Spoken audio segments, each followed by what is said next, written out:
بسم اللہ الرحمن الرحیم۔ امبر 8ویں کلاس کی ہونہار طلبہ تھی۔ کم گوئی اور معصومیت اس کی پہچان تھی۔ اس کا بھائی جو دوسری جماعت کا طالب علم تھا، بس وہی اس کی دنیا تھی۔ والد دبئی سے اتنے پیسے بھیجتا تھا کہ امبر کی والدہ کو گھر چلانے میں کوئی دقت نہ آتی۔ محلے کی خواتین کام کاج سے فارغ ہو کر ان کے پاس آ جاتی۔ بچے سکول جاتے تو اکیلے میں اس کا بھی وقت اچھا گزر جاتا۔ امبر سکول سے آتے ہی کچن میں والدہ کا ہاتھ بٹاتی اور پھر بھائی کے ساتھ مگن ہو جاتی۔ امبر کی والدہ حسب معمول اپنی سہیلیوں کے گھر ملنے کے لیے چلی جاتی اور پھر کب شام ہو جاتی معلوم ہی نہ ہوتا۔ واپس آ کر بچوں کو کھانا کھلا کر فوری انہیں ان کے کمرے میں بھیجنا اس کی شاید عادت تھی۔ بلا چون چراں حکم کی تعمیل کرتے، وہ ٹیلی ویژن لگا کر من پسند ڈراموں میں مگن ہو جاتی۔ یوں ہی زندگی کا یہ سلسلہ بھی کڑی کی سوئی کی طرح مقرر دائرے میں گھومتا رہتا۔ لیکن سال میں 10 دن ایسے بھی آتے جب امبر کے ابو چھٹیوں پر آتے۔ گھر میں محلے کی خواتین کا آنا تو کم ہو جاتا، مگر امبر اور اس کے بھائی کی دنیا میں جیسے بہار آ جاتی۔ مل کر کھانا کھانا، گھومنا پھرنا اور مستیاں کرنا اس قدر ان کی زندگیوں میں مسرتیں بکھیرتا کہ پورے سال کی تنہائیاں بھول جاتے۔ 8ویں جماعت کے بعد امبر کا داخلہ گھر سے تھوڑا دور ایک سکول میں ہو گیا۔ آنے جانے کے لیے وین لگوائی۔ سکول میں سب دوست نہیں تھے۔ چند دنوں کے بعد وہ بھی اس ماحول میں گل مل کی۔ سب اچھا لگنے لگا۔ نئے سکول میں سے 15 دن ہو چکے تھے۔ وہ سکول کی ہر جگہ سے واقف تھی۔ بریک میں دوستوں کے ساتھ کھیل کود کرتی، مگر عالیہ کے ساتھ بیٹھ کر باتیں کرنا اسے اچھا لگتا تھا۔ عالیہ دل کی بہت اچھی مگر تنہائی پسند لڑکی تھی۔ ایک دن امبر اپنی دوست کے لیے کچھ خاص لنچ لے کر آئی، مگر بریک میں عالیہ اسے کہیں نظر نہ آئی۔ وہ اسے تلاش کرتے کرتے سکول کے پچھلے حصے کی جانب نکل آئی۔ اسے کہیں نہ پا کر وہ مایوس لوٹ رہی تھی کہ اچانک ایک ٹوٹے پھوٹے کمرے سے گفتگو سنائی دی۔ اس نے توجہ دی تو اسے معلوم ہوا عالیہ باتیں کر رہی ہے۔ جب اس نے اندر دیکھا تو خواص باختہ ہو گئی۔ عالیہ ایک ہاتھ سے موبائل فون کو کان لگائے دیوار کی طرف منہ کر کے عجیب و غریب آوازیں نکال رہی تھی۔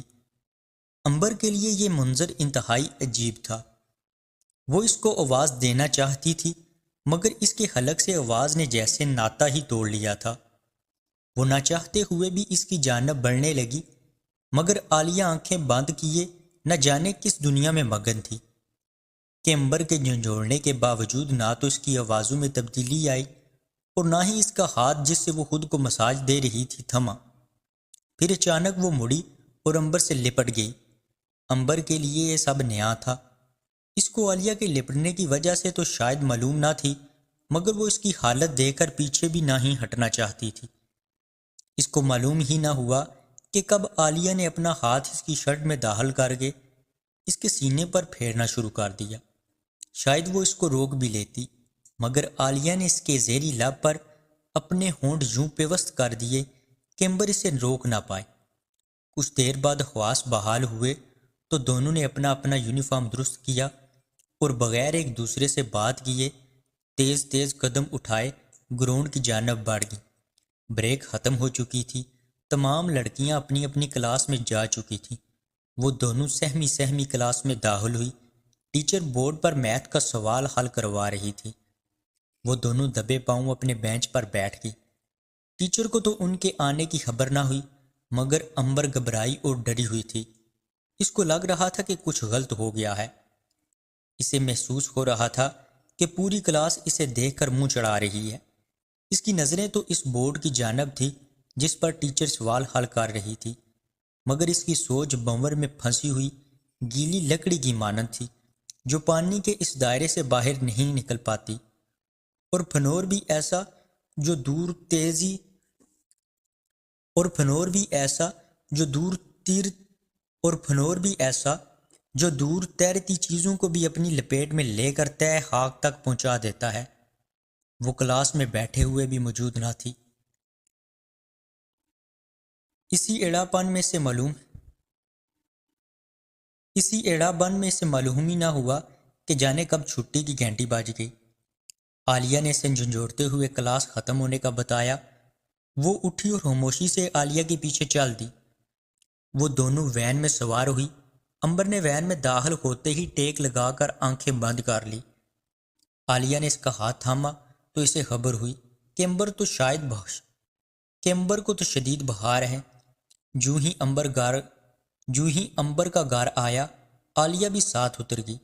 امبر کو اس کے بیڈ پر لٹاتے ہوئے اس کی والدہ کو بتایا کہ اسے بخار ہو گیا تھا، میں اس کی دوست ہوں۔ امبر کو اس کے بیڈ پر لٹاتے ہوئے اس کی والدہ کو بتایا کہ اسے بخار ہو گیا تھا، میں اس کی دوست ہوں۔ سوچا اسے گھر چھوڑ دوں۔ امبر کی والدہ چونکہ ایک ملنسار خاتون تھی، اس کا شکریہ ادا کیا اور امبر کو بخار کی دوائی پلا کر سلا دیا۔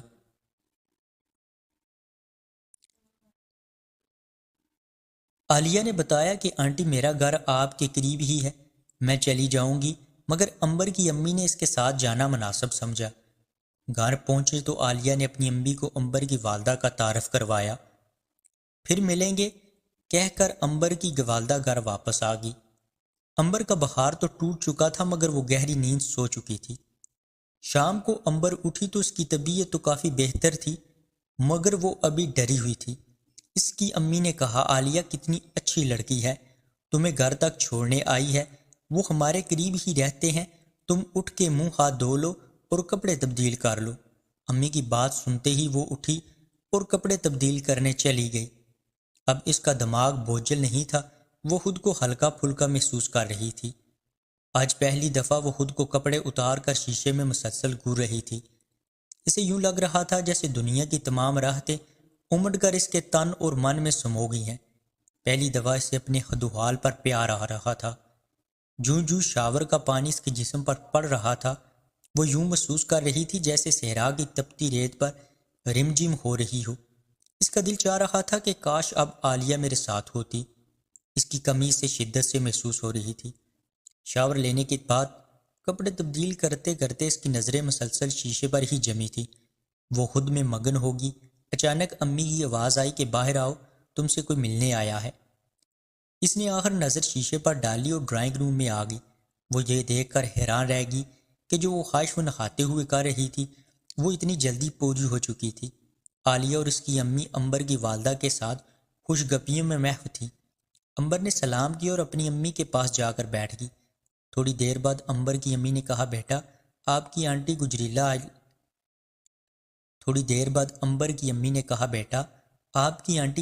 لائی ہیں، کچن میں جا کر پلیٹوں میں ڈال کر چائے کے ساتھ لے آؤ اور اپنی بہن کو بھی ساتھ لے جاؤ۔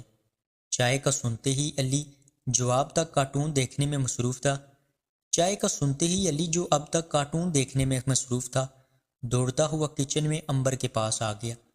امبر اور عالیہ کی دوستی اب اس قدر بڑھ گئی تھی کہ اکٹھے اسکول جانا، مل کے واپس آنا، ہوم ورک کے لیے رات دیر تک اکٹھے رہنا معمول تھا۔ ایک دن جب وہ اسکول سے واپس آئی تو معلوم ہوا کہ عالیہ کی امی کسی رشتہ دار کی فوتگی پر جا رہی ہیں اور امبر کی امی بھی ان کے ساتھ جائیں گی۔ ہفتے کا دن تھا اور وہ جاتے ہوئے علی کو بھی ساتھ لے گی۔ فیصلہ یہ ہوا کہ امبر گھر میں اکیلی ہوگی تو وہ عالیہ کے ساتھ ان کے گھر رہ لے گی۔ عالیہ اور امبر نے کچھ دیر ٹی وی دیکھا، پھر کمپیوٹر پر فیملی تصاویر دیکھنے لگی۔ امبر کو کمپیوٹر کا کوئی نالج نہ تھا کیونکہ اس کے پاس کمپیوٹر تھا ہی نہیں۔ عالیہ نے اسے انٹرنیٹ پر کچھ معلومات دی۔ وہ بڑے اشتیاق سے مختلف معلومات حاصل کرنے لگی۔ جب عالیہ نے دیکھا کہ امبر مکمل طور پر مصروف ہو گئی ہے تو وہ اٹھ کر دوسرے کمرے میں چلی گئی۔ اپنا موبائل جو اس نے چھپایا ہوا تھا نکالا اور ایک نمبر ڈائل کیا۔ امبر بھی چپکے سے اس کے پیچھے گئی اور چھپ کر یہ دیکھنے لگی۔ رنگ بجتے ہی اس نے کٹ کر دیا۔ 1 منٹ بعد کال آئی تو عالیہ نے سلام کی بجائے ناراضگی ظاہر کرتے ہوئے کہا، ناصر مجھے تم سے بات نہیں کرنی، تمہیں پتہ ہے آج 10 دن ہو گئے ہیں میں ہر روز کال کرتی ہوں، جب بھی کال کروں تو تمہارا نمبر بند جا رہا ہوتا ہے، تمہیں معلوم ہے میں کتنی پریشان تھی۔ تھوڑے توقف کے بعد عالیہ کا لہجہ اچانک تبدیل ہو گیا۔ یوں محسوس ہوا جیسے وہ ناصر کا جواب سن کر مطمئن تھی۔ ایک دوسرے کا حال احوال پوچھنے کے بعد عالیہ نے کہا، پہلے تم میرے نمبر پر لوڈ کراؤ، بعد میں بات کرتے ہیں۔ یہ کہہ کر اس نے فون بند کر دیا۔ عالیہ کمرے سے نکلی اور امبر کے پاس آ گئی۔ امبر نے بتایا کہ میں نے بہت سے مہندی کے ڈیزائن دیکھے ہیں۔ عالیہ نے اسے کہا، میں تمہیں کچھ اور دکھاتی ہوں۔ یہ کہہ کر اس نے پورن سائٹ کھولنا شروع کر دی۔ کافی دیر دیکھنے کے بعد امبر نے کہا کہ صرف تصویریں ہی ہیں، تو عالیہ نے پورن کلپ نکال کر دکھانا شروع کر دی۔ وہ کافی دیر تک دیکھتی رہیں اور ایک دوسرے سے مستیاں کرتی رہیں۔ اچانک عالیہ کے فون کی گھنٹی بجی۔ اس نے امبر سے کہا، میرا دوست کی کال آئی ہے، میں سن لوں۔ عالیہ بات کرتے کرتے اپنے کمرے میں چلی گئی۔ تھوڑی دیر بعد جب امبر اس کے کمرے میں داخل ہوئی تو عالیہ بالکل اسی کیفیت میں تھی جس میں امبر نے اسے اسکول میں دیکھا تھا، مگر اس دفعہ وہ اپنے بیڈ پر بے لباس لیٹی عجیب و غریب آوازیں نکالتے ہوئے ماہی بے آب کی مانند تڑپ رہی تھی۔ امبر خود اپنے جسم میں بھی ٹوٹ پھوٹ سی محسوس کر رہی تھی۔ ابھی اس لیے بھی کہ کپڑے اتار کر عالیہ کے ساتھ لپٹ گئی۔ موبائل کا لاؤڈ سپیکر آن ہو گیا اور وہ دونوں دنیا و مافیا سے بے خبر ہو گئی۔ اس دوران جاننے کب ناصر کا فون بند ہوا، دونوں کو خبر نہ ہوئی۔ چند منٹ تک غنودگی کی کیفیت طاری رہنے کے بعد عالیہ اٹھی، کپڑے پہنے اور امبر کو بھی اٹھایا دیا اور امبر کو بھی اٹھا دیا۔ دونوں کپڑے پہن کر کچن میں آ گئی۔ عالیہ نے چائے بنائی اور دونوں اپنا اپنا چائے کا مگ تھامے ڈرائنگ روم میں آ گئی۔ چائے کی چسکی لیتے ہوئے امبر نے پوچھا، یار یہ ناصر کون ہے؟ عالیہ نے بتایا، یہ میرا بوائے فرینڈ ہے، ہم ہفتے میں ایک بار اول سیکس کرتے ہیں۔ اسکول میں اس دن میں ناصر کے ساتھ ہی بات کر رہی تھی۔ امبر بڑی دلچسپی سے سن رہی تھی۔ عالیہ نے بتایا کہ مجھے موبائل فون بھی ناصر نے لے کر دیا ہے اور جب بیلنس ختم ہو جائے تو وہ خود ہی لوڈ کروا دیتا ہے۔ میری اس سے دوستی اس وقت ہوئی جب میں اپنی کزن کے ساتھ اس کی بڑی بہن سے 8ویں کلاس کے امتحان کی تیاری کرنے گئی تھی۔ ہم روز ان کے گھر چھپ کے ملتے اور مزے کرتے، مگر ایک بات کہوں، جو مزہ ناصر کے ساتھ مل کر دو بدو ملنے کا آتا تھا وہ ٹیلی فونک ملاقات میں نہیں۔ ابھی وہ بات کر رہی تھی کہ ناصر کی کال آئی۔ اس نے پریشان ہو کر پوچھا کہ آج آپ کے ساتھ کوئی اور بھی تھا؟